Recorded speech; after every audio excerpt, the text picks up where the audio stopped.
Bonjour à tous, bonjour à toutes. Je suis ravie de vous retrouver, cette fois-ci virtuellement, pour évoquer ensemble vos riches carrières dans la finance. Je suis moi-même Sidonie Mérieux, je dirige un cabinet de recrutement de femmes pour les conseils d'administration que j'ai créé il y a une dizaine d'années à Lyon et je suis depuis peu présidente de la Fondation Jacques Cartier. Le sommet virtuel est cette année encore très riche en expertise, en partie prenante et puis en intervenants. Et avec l'équipe, nous trouvions très intéressant de pouvoir ajouter une table ronde sur le sujet de la finance et des femmes et de pouvoir benchmarker et avoir une comparaison entre nos deux territoires. Alors, nous avons avec nous connecté deux femmes dont la finance et l'investissement sont le quotidien des deux côtés de l'Atlantique. Donc, je vous remercie, Claude Delage et Claire Gomard, d'avoir accepté de participer à cet échange. Et je Avec plaisir. remercie également Elisabeth Baléry, qui est journaliste économique en région Auvergne-Rhône-Alpes, à qui je laisse la parole. Merci. Merci Sidonie pour ce mot d'ouverture et surtout bienvenue à nos intervenantes pour un sujet qui est vraiment aujourd'hui donc important dans le monde qui se transforme très vite. Et aujourd'hui, on a l'opportunité de se pencher là aussi sur des évolutions majeures et en cours. Donc pour cela, donc Claude Delage, donc directrice senior d'un fonds transatlantique, qui associe le québécois Desjardins Capital et le français Ciparex, donc autour d'opérations qui concernent soit des sociétés au Québec qui souhaitent s'implanter en France pour une tête de pont en Europe, ou inversement, des sociétés françaises qui souhaitent s'implanter au Québec. Nous accueillons également Claire Gomard. Merci Claire, également partenaire chez Apicap, cofondatrice du Women Leadership Capital, qui est le premier fonds de capital développement pour les entreprises PME et ETI dirigées par des femmes en France et en Europe. Donc vraiment deux femmes extrêmement pointues dans ce monde de la finance. Alors, première question, comment chacune d'entre vous avez-vous fait le choix d'une carrière et d'une carrière à succès dans la finance? Et qu'est-ce qui a fait que finalement, cette carrière est devenue finalement une forme de réalisation personnelle comme une carrière professionnelle également? Alors, Claude, peut-être tout d'abord pour démarrer. Merci. Alors, merci pour l'invitation. C'est vraiment un privilège d'être parmi les entretiens Jacques Cartier. Alors, je vous dirais que rapidement, très jeune, j'ai toujours aimé les chiffres, j'ai toujours aimé la finance. Donc, c'était déjà naturel pour moi le projet d'aller à l'investissement, mais j'ai d'abord transité dans le domaine bancaire. Mais mon cœur d'entrepreneur, hein, parce que je dis toujours, je suis un entrepreneur qui n'a pas trouvé sa compagnie. Et je trouve que l'investissement, c'est le métier de la finance qui est le plus proche de l'entrepreneuriat. J'aimais les relations humaines, j'aimais la stratégie. Alors, j'ai rapidement baigné dans l'investissement et j'ai vu rapidement les belles progressions de carrière que je pouvais avoir, évidemment avec des difficultés, mais je voyais ma place. Et je vous dirais que rapidement, j'ai eu quelques beaux succès dans certaines transactions et j'ai jamais hésité, j'ai jamais laissé le métier. Je suis à l'occasion, 2 fois, j'ai eu la chance d'être gestionnaire d'équipe, mais 2 fois, je suis revenue sur le terrain pour travailler avec des entrepreneurs et ça explique d'ailleurs mon poste en ce moment en France qui est de faire des transactions transatlantiques. Voilà. Jusqu'à effectivement donc venir en France et être aujourd'hui sur sur les deux terrains Oui, de cœur, France et Québec. Et du oui, coup, on verra plus tard, vous nous apporterez ce double regard. Claire, très bien. pour vous.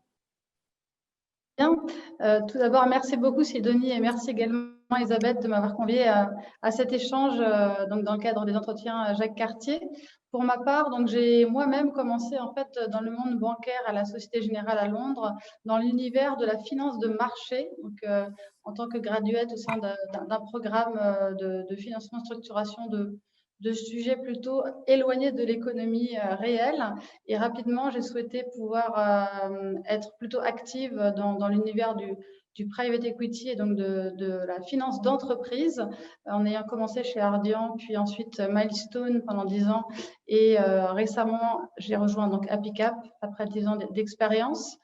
Et ce qui m'anime pour ma part, c'est vraiment d'être en soutien des dirigeants, en soutien, que ce soit financier, stratégique, permettre en fait un apport financier pour des projets de développement, des projets de croissance externe, et permettre également la réorganisation du capital afin d'aligner les intérêts entre pouvoir, direction et plan de développement. Donc, être plutôt là un catalyseur de mise en œuvre de ces belles énergies avec pour ambition de développer nos belles valeurs françaises et européennes. Voilà.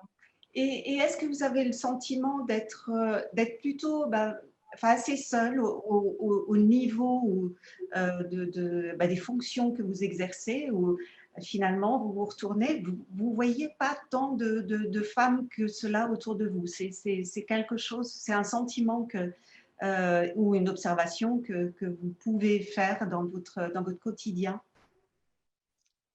Alors, pour ma part, effectivement, nous sommes peu de femmes. Aujourd'hui, les équipes d'investissement sont composées en moyenne à 25% de femmes, mais surreprésentées sur des postes plus juniors et de manière moindre, on va dire autour de 20% sur des postes d'associés. Mais les choses évoluent puisque pour pouvoir faire ce métier, cela prend une dizaine d'années pour pouvoir avoir des postes plus grande responsabilité. Donc, les choses avancent et nous avons beaucoup de chance puisque en France, nous avons l'association France Invest qui vraiment favorise la parité au sein de ce métier. Claude, de votre côté? Pour ma part, je vous dirais que c'est sensiblement la même chose, hein. Au Québec, il y a encore beaucoup plus d'hommes que de femmes, mais les choses progressent énormément parce que le métier se féminise et parce que je vous dirais que les équipes d'investissement comme les entreprises, hein, parce que lorsqu'on fait des transactions dans notre métier, on siège au conseil d'administration des sociétés, donc aussi la mixité dans les conseils d'administration. Ce que je vous dirais, c'est que oui, il y a eu des normes, il y a eu des politiques pour les sociétés cotées qui a fait également évoluer. Mais je vous dirais que à partir du moment où on commence à être 2-3 femmes sur un conseil d'administration, il y a un impact, les gens voient l'importance d'avoir de la diversité. Et ce qui parle le mieux, je trouve, c'est d'avoir des équipes qui surperforment, donc les équipes mixtes, les équipes avec des gens différents, des équipes avec également beaucoup, chez nous, on parle aussi au Québec d'avoir des femmes, c'est très important, mais aussi d'avoir l'apport des jeunes, d'avoir des profils différents. Donc, autant sur les équipes d'investissement, c'est de plus en plus apprécié d'avoir des équipes avec des profils très variés et sur les conseils d'administration aussi. Et je vous dirais, oui, on est un peu seul, mais je suis de moins en moins seule. Je vois de jeunes femmes, effectivement, qui arrivent avec un superbe bagage et beaucoup d'ambition. Et moi, ça me rassure, mais je vous dirais que les mentalités changent doucement, mais on y arrive. Donc, on a évoqué les conseils d'administration. Là, c'est votre terrain de jeu, Sidonie, puisque votre société permet d'accompagner des candidates administratrices et enfin, de les accompagner, de les former pour intégrer ces conseils d'administration. Mais on est bien d'accord qu'il y a en 2014 une loi qui a favorisé cela. 2011. Exactement. Et où en sommes-nous aujourd'hui? Et comment voyez-vous cette évolution se faire aujourd'hui?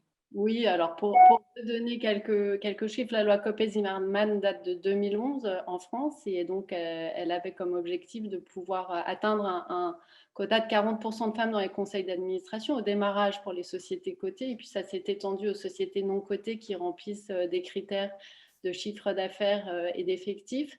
Et aujourd'hui, la France est dans les clous, hein. Le CAC 40 a dépassé les 40%, le SBF 120 aussi, et les sociétés non cotées sont vraiment sur un mouvement de fond en train de se mettre en ordre de marche de manière à la fois très professionnelle et puis très intelligente. Et ça, c'est formidable de le constater, c'est que toutes les entreprises qui sont passées à l'acte de la féminisation l'ont fait en prenant le temps d'auditer leur conseil d'administration, d'essayer de comprendre quelles étaient déjà les expertises présentes autour de la table et d'essayer d'aller chercher dans des profils féminins des expériences, des expertises qui n'existaient pas. Donc les femmes sont venues contribuer véritablement à des travaux collectifs de conseil d'administration. Donc, je pense que tout ça est très vertueux et je rencontre quotidiennement des femmes de très bon niveau qui ont des postes de cadre exécutif opérationnel et qui arrivent à merveille à quitter cette casquette opérationnelle pour aller sur une posture de non-exécutive board member et qui ont une contribution, je le redis, qui est prouvée et qui est reconnue désormais par l'ensemble des présidents et présidentes. Claire, de votre côté, vous avez des chiffres vraiment éclairants pour évoquer de la situation où on en est aujourd'hui. Alors, au niveau des fonds d'investissement, au niveau des sociétés, donc effectivement, les chiffres de Sidonie relatent le conseil d'administration, qui effectivement pour les sociétés cotées est très bon puisque nous sommes au-dessus de 42%. Donc, en ce sens, pour moi, la France est un rôle modèle vis-à-vis de l'étranger, puisque à travers ce quota, finalement, on a pu atteindre ce chiffre. Maintenant, il est essentiel également d'avoir une mixité plus harmonieuse, en tout cas au niveau des CODIR, donc les comités exécutifs. Et c'est vrai que ce chiffre est encore bas. On est autour de 20% pour les sociétés cotées. Et effectivement, actuellement, le gouvernement a un projet de loi pour essayer de le généraliser, donc à toutes les sociétés et notamment les PME, afin de pouvoir mettre en œuvre les bienfaits de la mixité, qui est la thématique du Fonds Women Leadership Capital aujourd'hui. Et donc, c'est également mis en œuvre au sein des sociétés de gestion, donc, dans le monde du private equity, via France Invest. Et donc là aussi, peut-être poussé par un constat qui était effectivement, je crois que Christine Lagarde elle-même partageait un constat en disant mais 2% des femmes qui dirigent des banques. Enfin, je crois, Claire, que vous avez… C'est ça. Aujourd'hui, 2% des banques dans le monde sont dirigées par les femmes. Et si nous regardons les femmes détentrices de fonds, elles représentent 3% aux États-Unis. Et pourtant, elles sont connues, c'est vrai, pour comme le disait Madame Lagarde, pour leur qualité de gestionnaire prudente et rigoureuse. Donc, ces chiffres sont vraiment trop faibles. Et donc, elle est fer de lance sur l'évolution, notamment au niveau du secteur bancaire. Et donc, finalement, au travers peut-être à la fois de vos expériences, de votre vécu et de la façon dont vous avez avancé dans la profession, quels sont les facteurs qui expliquent peut-être cet état de fait et qu'est-ce qui serait de nature à le changer? Bon, il peut y avoir les textes, il peut y avoir la vertu peut-être des témoignages comme Claude le suggérait. Est-ce qu'il y a d'autres facteurs qui pourraient aussi faire progresser cette situation? Moi, je pense vraiment que c'est aussi des changements de culture. Hein. Quand l'entreprise… on dit toujours tourne à the top, quand on sent qu'il y a vraiment une volonté à l'intérieur d'une société et après, on a un engagement corporatif. Et le troisième ingrédient pour moi, c'est l'action, donc la prise de décision avec des communications, des politiques, des programmes. Je pense qu'habituellement, on a du succès. Et après, moi, la recette gagnante, au-delà des quotas, c'est de le vivre. Puis, j'ai beaucoup d'entrepreneurs aujourd'hui qui me disent « Claude, merci de m'avoir présenté des profils différents, des femmes, des jeunes, d'avoir osé mettre autre chose qu'un profil très financier. Et ces équipes, quand elles sont ensemble, elles prennent des décisions, elles voient les angles morts, elles gèrent mieux les risques, elles vont inclure des sujets des fois tout à fait non financiers, mais qui ont beaucoup de valeur pour la stratégie, pour la création du support que les équipes de direction ont besoin. Et quand ces conseils-là sont performants, la recette, là, elle n'a plus besoin d'un quota parce que elle est vécue, elle est transmise, donc les gens en parlent positivement. Et après, ça devient tellement plus facile. Donc, c'est pour ça que je disais en début que j'étais extrêmement positive parce que je le vois que ce changement se fait. Évidemment, il faut être persévérant. Quand quelqu'un nous présente encore un profil similaire, toujours le même profil d'un homme d'un certain âge, puis je vais quand même regarder, mais je demande toujours de faire un deuxième effort et souvent, on trouve la perle rare, on trouve finalement, on va oser. Donc, souvent aussi, on va oser prendre quelqu'un qui a peut-être un petit peu moins d'expérience, mais qui a une belle feuille de route. Et je trouve qu'on fait des gains de cette façon. C'est la théorie des petits pas, mais ça parle. Le vivre, alors, vous aviez aussi cette façon c'est d'amener la transformation de l'intérieur finalement, parce que c'est aussi réagir à certains modes de fonctionnement qui étaient courants, et enfin, notamment à Paris, vous aviez, quand vous êtes arrivé, je crois, des remarques assez percutantes pour les Oui, fonctionnaires. après c'est culturel, il faut faire attention avec mes propos, mais c'est certain que de façon générale, vous le savez, je vous apprends rien, mais en Amérique du Nord, les rencontres commencent à l'heure, il y a un ordre du jour, c'est le côté pragmatique, très nord-américain. Les réunions se terminent à l'heure. Souvent, les gens ont peu de mots pour dire quelque chose. Donc, c'est je vous dirais que le rythme fait que souvent, on respecte un horaire.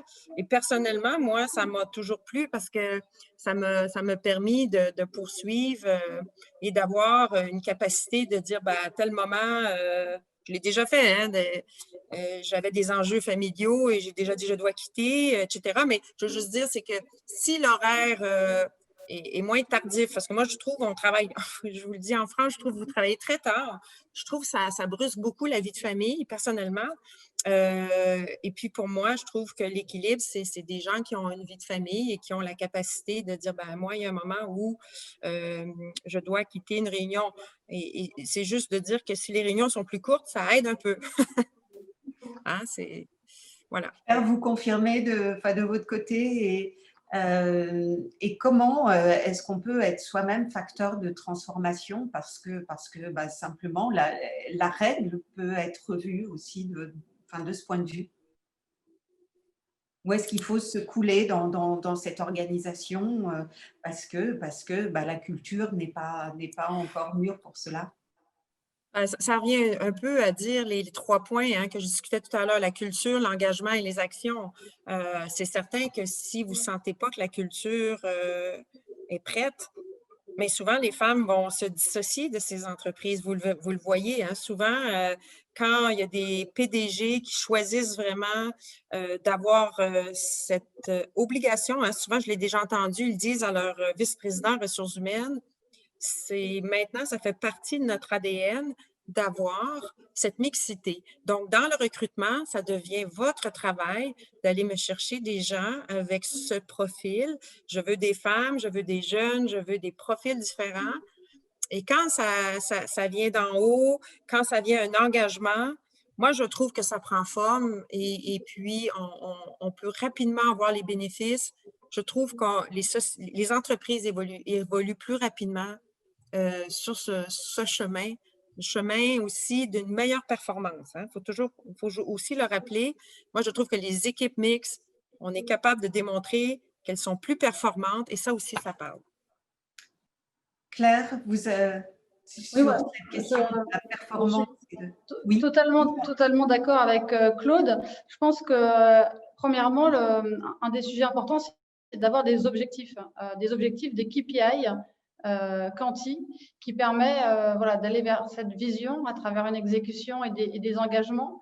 Et c'est vrai qu'on a de très beaux engagements communiquées par France Invest, une trentaine notamment, pour avoir un objectif de meilleure mixité au sein des équipes d'investissement. L'objectif est vraiment d'atteindre 30% de femmes dans les décisions du comité d'investissement d'ici à 2035. Donc, c'est un objectif clair. Et ensuite, l'objectif, c'est de pouvoir suivre l'évolution pour chaque fonds dans ce KPI et donc dans le temps. Et pour moi, je pense qu'un élément essentiel, effectivement, il y a la culture et il y a également tout ce qui est autour de la formation, du coaching, du rôle des plus seniors, donc qui sont des rôles modèles pour les plus juniors. Et vous avez de nombreuses initiatives, notamment l'initiative de Level 20, qui avait débuté en Angleterre et qui maintenant se développe bien en France, donc qui permet à chaque femme en fait d'être suivie, coachée pour grandir et rester dans le milieu d'investissement. Ouais. Alors, on en revient du coup à votre fonds qui, au-delà d'apporter un fonds, apporte aussi, il y a un club, il y a du mentoring pour les femmes. Donc, si vous voulez développer un petit peu Bien ce sûr. point, que vous êtes vraiment au cœur, enfin agissante dans ces… Donc la genèse de ce fonds Women Leadership Capital revient au président de la société de gestion Apicap. Donc Apicap, c'est une société de gestion qui est spécialiste du private equity et de l'immobilier value add, et donc qui essaie de développer des thématiques un petit peu différenciantes dans l'investissement privé, et notamment donc cette thèse qui a pour vocation en fait d'investir dans les sociétés qui sont soit dirigées par des femmes, en tant que DG-PDG, ou soit dirigé par un comité exécutif qui ait une mixité satisfaisante, c'est-à-dire que chaque genre doit être représenté à au moins 40% dans le CODIR.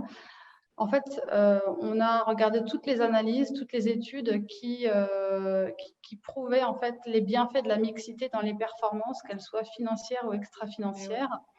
Et surtout, on a noté en fait des chiffres assez mauvais. Quand vous regardez le spectre de la PME de 5 à 100 millions de chiffre d'affaires, sur les 60 000 sociétés, vous en avez 10 000, donc 15% qui sont dirigées par des femmes, ce qui est très bas comparé aux femmes qui sortent de grandes écoles. Aujourd'hui, 51% des écoles de commerce sont des femmes et 33% dans les écoles d'ingénieurs. Ça descend à 15%. C'est vraiment faible.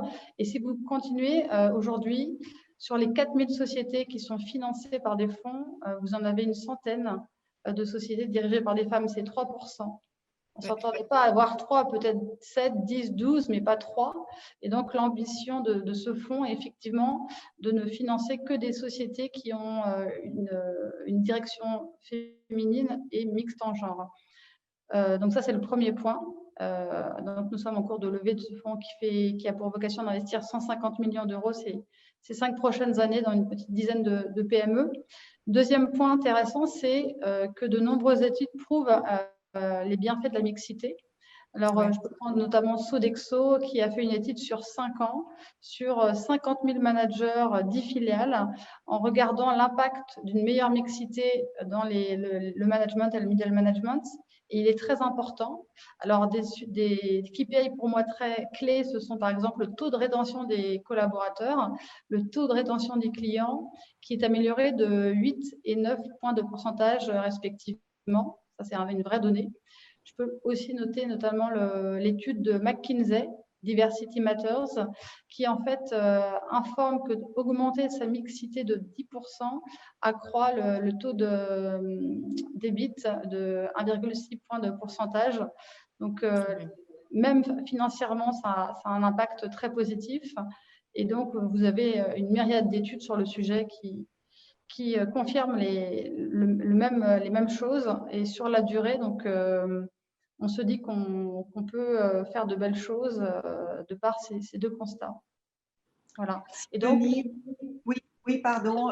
Donc, suite à ces deux constats, donc l'objectif est effectivement d'investir dans ces sociétés et notamment d'aller parler aux dirigeantes de PME en région, dans les territoires via ces clubs. Et les clubs ont lieu tous les mois, soit sur des thématiques sectorielles, soit par territoire. Donc en France également, donc au sein des pays limitrophes. Et l'ambition est de pouvoir permettre aux dirigeantes de s'exprimer et de nous communiquer leurs besoins, notamment d'échanger entre elles sur des problématiques business, s'entraider. Nous avons également tout un programme de mentoring via des coachs certifiés et puis aussi un indice, parce que c'est très important aussi de valoriser la mixité qui permet de comprendre où on en est par rapport à un benchmark au niveau de la mixité des activités de la chaîne de valeur, de son management et de suivre dans le temps. Voilà. Bravo, bravo. Effectivement, c'est extrêmement précis et suivi. Faire ce lien, en tout cas, et enfin, en tous les cas, on arrive à mettre en exergue une relation directe, hein, clairement.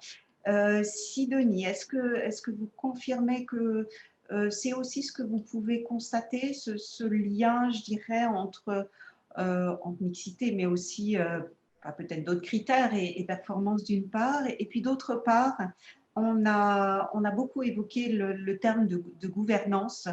Donc là, on en arrive au sujet sur lequel vous intervenez directement. Tout dépend bien de cette maturation et de cette évolution de gouvernance. C'est bien le point qui fera avancer. Oui, alors pour revenir sur le premier point, oui, je constate évidemment l'impact positif qui est celui-ci dans les sociétés françaises, c'est une évidence. Mais après, je dirais que c'est comme tout sujet à partir du moment où il est re-questionné, où les cartes sont rebalayées, où on se pose les bonnes questions, où on s'interroge sur la pertinence et sur le rôle véritable d'un organe de gouvernance et de sa composition, on en devient plus performant. Et c'est en ça que je trouve que ces lois, ces textes, peut-être peuvent paraître un peu abrupts lorsqu'ils sont imposés par le législateur, notamment sur l'entreprise, qui peuvent être un peu perçus comme de l'ingérence, mais ils ont vraiment la vertu de pouvoir imposer à chacun le questionnement et on sait tous et toutes très bien que sans questionnement, on n'avance pas. Et donc, c'est en ça que je trouve extrêmement vertueux et effectivement, l'activité de Claire et l'activité de Claude sont également là pour le prouver très fortement. Et en quoi, donc, favoriser le benchmark et les échanges, peut-être encore, et notamment au sein des entretiens Jacques Cartier, permettrait un enrichissement mutuel et éventuellement une évolution? Oui, mais je trouverais vraiment intéressant de pouvoir poursuivre nos échanges sur ce sujet, à la fois sur voilà, le sujet de la finance, de l'investissement et puis du rôle que les femmes et la mixité de manière générale peut apporter. Puis, quel questionnement avoir sur ce métier hein, qui a beaucoup évolué aussi ces dernières années avec des questions de sens qui vous sont posées et imposées. On voit beaucoup d'entreprises qui se questionnent sur la raison d'être, beaucoup d'entreprises qui deviennent entreprises à mission. Comment ça se passe pour le secteur de l'investissement sur ces questionnements-là aussi? Je trouverais intéressant de pouvoir aller un peu plus loin. Et si vous en êtes d'accord, je propose qu'on puisse se retrouver sur une thématique proche lors de notre rencontre qui ne sera pas virtuelle cette fois-ci, mais qui aura lieu au printemps. Alors cette année en région Auvergne-Rhône-Alpes et qui se déroulera les 25, 26 et 27 mai. Donc prenons peut-être date pour essayer de se re-questionner ensemble avec d'autres acteurs, d'autres intervenants pour aller un peu plus loin et puis avoir des retours d'expérience du côté Québec sur les bonnes pratiques, qu'est-ce qui fonctionne moins bien. Oui. La même chose de notre côté pour qu'on puisse s'enrichir mutuellement et puis croiser d'autant plus nos regards. Comment vous accueillez cette proposition, Claire notamment? Enfin, je crois que vous disiez oui, super, mais on peut le faire aussi avec des hommes. Ah oui. Moi, je trouve ça super de pouvoir continuer l'échange. Dans tous les cas, c'est évolutif, hein, on n'en est qu'au début. Et de pouvoir, ce que je trouve bien, c'est de pouvoir confronter nos best practices qu'on soit un fonds de PE, de VC, qu'on soit une start-up, qu'on soit un grand groupe coté, qu'on soit une PME et de différents territoires et régions du monde, puisqu'on est tous à essayer de mettre en place les meilleures méthodes pour mettre les bienfaits en place de cette mixité. Donc, moi, je serais ravie de continuer les échanges. Merci de cette proposition. On le fait un petit peu, nous, via nos ambassadeurs, nos operating partners, des rôles modèles. Là, certaines partagent leur livre blanc. Et c'est vrai que les grands groupes ont des moyens et donc ils ont des responsables diversity, inclusion, ESG qu'ont pas forcément les plus petites sociétés. Donc, on développe effectivement des contacts avec les grands groupes pour partager les bonnes pratiques. De votre côté, ça peut répondre à un besoin aussi et notamment, ne serait-ce que pour continuer à convaincre. Mais certainement, j'ai eu la chance d'animer il y a exactement 2 semaines une table ronde franco-québécoise qui était organisée par l'Institut des administrateurs de société. Hein, c'est ce que vous avez ici en France qui est l'IFA. Donc, on a fait en huis clos une table d'administrateurs de sociétés chevronnés, à tous les administrateurs indépendants. J'avais 4 Européens et 6 Québécois et on parlait de la gestion de la crise. Et c'était extraordinaire cet échange que j'ai eu à préparer parce que vous savez, quand vous êtes en Teams, vous avez 10 personnes, vous devez quand même avoir un petit scénario derrière la tête. Et d'avoir cet échange sur la gouvernance pendant la crise de la COVID, c'était tellement enrichissant. Et on était 50-50, donc je me suis assurée qu'on ait une belle représentation. Et c'était extraordinaire sur les échanges. Et je vous dirais sur aussi les différences. Donc, on était aussi dans les nuances sur comment la gestion des risques était approchée par les deux groupes. Et même nous, on s'est dit qu'on voulait retrouver ce forum pour échanger une autre fois. Donc, tout à fait, c'est très important. Voilà, et puis je trouverais aussi intéressant qu'on puisse exporter nos talents français au Québec et importer les talents québécois en France sur nos conseils d'administration. Alors là, je suis aussi 100% d'accord. Hein? Et je trouverais extrêmement enrichissant des deux côtés de pouvoir nous mixer aussi sur les deux territoires. Tout à fait. Donc là, pour le coup, on est sur les apports, cette fois-ci, du multiculturel et pour le coup, effectivement, une ouverture qui nous ferait progresser puisqu'on voit quand même que vous avez une petite longueur d'avance, Claude, chez vous, en tous les cas, sur le côté parité. Après, de votre côté, qu'est-ce qui manque et quelle serait la prochaine voie de progrès peut-être à explorer, à travailler? Juste d'échanger, hein, comme on fait, de se retrouver, de parler, de donner des exemples parce que moi aussi, j'ai eu des mentors qui m'ont aidé et ça, c'était très inspirant pour moi. Donc, même moi, en ce moment, j'accepte de redonner du temps à des jeunes femmes. Ça me fait plaisir et je le fais avec beaucoup de cœur. Je leur donne mes meilleurs trucs et je reste toujours ouverte à recevoir des appels pour aider dans leur cheminement de carrière, dans des choix. Les femmes prennent souvent pas assez de risques. Alors, je leur dis d'oser. Elles n'ont pas toutes les compétences, mais je dis un homme avec ce type de compétences appliquerait, tu y vas. Donc, je vais semer en elles le goût. Et puis, à chaque fois, je me dis, bon, ben tant mieux. Et donc, ça, déjà là, moi, je suis dans le mode de redonner et d'exercer un leadership d'influence sur la prochaine génération. Vous partagez cette… Claire ou aussi… Oui, effectivement, moi, je suis totalement en phase. C'est travailler, montrer beaucoup d'excellence et puis avoir confiance surtout. Et en se faisant épauler par des plus seniors, même des plus juniors, et des binômes également, hommes-femmes, et voilà, garder son objectif en tête. Sidonie, de votre côté? Bah, ça me convient parfaitement. Je trouve ça très enthousiasmant, et d'autant plus que je trouve que le chemin est de plus en plus éclairci et moins broussailleux. Donc voilà, les choses se dessinent un peu plus facilement. Et comme je le disais en démarrage de table ronde, je rencontre beaucoup de femmes et je sens beaucoup d'envie, beaucoup d'appétence pour prendre des responsabilités, pour exercer des fonctions, pour prendre des risques, beaucoup plus aujourd'hui qu'il y a une dizaine d'années. Donc, je trouve ça extrêmement enthousiasmant. Donc, il y a de belles choses à écrire.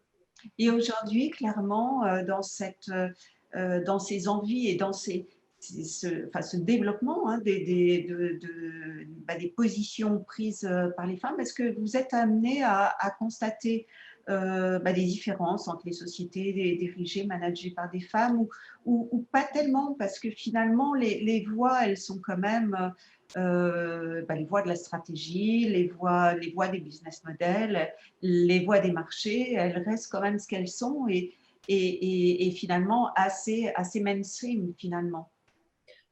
Non, non, je vois vraiment une évolution. Je n'ai pas suffisamment de recul, moi, Oui, sur les entreprises qui sont dirigées par des femmes. En tout cas, le rôle modèle des grandes entreprises, il est majeur. La législation, la littérature, elle est également là pour éclairer. Et véritablement, il y a de moins en moins de freins de la part des femmes et de la part des entreprises qui accueillent. Euh, et, et, et on voit de beaux succès. Et je pense qu'on est vraiment à l'aube d'en voir beaucoup, beaucoup. oui, oui. Claire, de votre côté, comment vous… Pour ma part, je suis vraiment moi en faveur d'un équilibre femmes-hommes, étant donné que finalement nous avons des capteurs assez complémentaires. On parlait de la gestion du risque, la prise moindre de risque de la part des femmes. Et donc, ce qui fait qu'ensemble, je pense qu'on va plus loin et on a des capteurs un peu plus larges. Voilà, donc moi je suis vraiment en faveur de ça dans les entreprises. Et donc aujourd'hui, il y a des PME qui sont, par exemple, dans l'univers de la cosmétique, qui doivent se masculiniser, ou des sociétés dans l'univers de l'industrie qui doivent se féminiser. Et voilà, pour atteindre une meilleure gestion, une meilleure rétention des talents, rétention des clients, bien-être au travail. C'est le sujet qui nous anime. Et notamment aussi l'identification des talents et la formation des talents, l'accompagnement de ces talents durant la période d'investissement. Claude, de votre côté, comment vous observiez peut-être ces différences de management ou complémentarité par ailleurs hein, je crois que c'est peut-être le mot que vous préférez. Oui, oui, la complémentarité. Puis souvent, je dis aux jeunes femmes, puis d'ailleurs, ça a été des initiatives qu'on a eues au Québec, soit avec Réseau Capital, qui est ce que vous avez ici, France Invest, avec les initiatives comme Elle Invest ou Capital F chez Desjardins. On explique un peu plus le métier d'investisseur. Et la plupart des plus seniors comme moi, quand on parle de nos réussites, on évoque souvent notre meilleure écoute, notre capacité de rentrer en relation rapidement avec la C-suite parce qu'on n'est pas juste sur les chiffres, parce que souvent, on va être capable d'avoir une vision plus globale, d'avoir osé poser une question. Donc, ce qu'on appelle les risques que l'on voit pas, les blind spots, d'avoir ce recul sur la préparation. Donc, on revient sur 2-3 conseils où on a dit quelque chose, on va revenir. C'est cette rigueur qui fait que souvent, les femmes sont de très bonnes investisseurs, elles ont de très bons résultats. Il faut les encourager à rentrer dans le métier. Pour leur capacité d'avoir, je trouve, cette vision globale. Et une entreprise, c'est pas juste la finance, c'est pas juste des chiffres. Et par exemple, dans l'atelier que j'ai fait sur le COVID, je vous parlais tout à l'heure avec les administrateurs, beaucoup ont travaillé évidemment beaucoup les cash flows. Au début, c'était normal, on était dans la gestion de crise. Et souvent, les questions, comment on gère la mobilisation des employés, le regard sur les ressources, ça venait souvent des femmes. aussi les hommes, il faut que je fasse attention, mais tout ce regard prévoyant, vision long terme, repositionner l'innovation à l'interne, je l'entendais beaucoup, des équipes aussi souvent diversifiées. Hein. On revient sur ce thème, mais ces équipes-là qui sont complémentaires, qui ajustent continuellement le tir, pour moi, c'est très important. Alors, donc toutes trois, vous avez obtenu des succès certains. Enfin, vous avez mené une carrière brillante dans le milieu qui était le vôtre. Le prochain défi, alors que ce soit à titre perso ou pour et en tout cas sur notre thématique. Donc, quel serait-il? Claire, allez, on commence par Oui, vous. effectivement, pour moi, c'est que les choses avancent toujours plus vite chaque année, que les femmes continuent à grandir dans les sociétés et que les chiffres s'améliorent d'année en année. Pour ma part, c'est de continuer à avoir tout cet attrait que l'on a aujourd'hui de la part des dirigeantes, des investisseurs, même des dirigeants eux-mêmes, en fait, de vouloir aller chercher les bonnes pratiques chez nous. Et donc, je me dis que le produit voilà, satisfait aujourd'hui les besoins et l'ambition, c'est de pouvoir rapidement finaliser cette levée pour voilà, pouvoir, moi, me dédier ensuite à l'accompagnement durant 5 à 10 ans de ces sociétés et puis continuer à lever un fonds 2, fonds 3 et grandir et grossir au niveau de l'équipe. Une belle ambition en tout cas. Merci. Claude, de votre côté? Je suis sur la même place que Claire. Hein. Il faut accélérer parce qu'à ce rythme, c'est un peu trop lent, on n'y arrivera pas.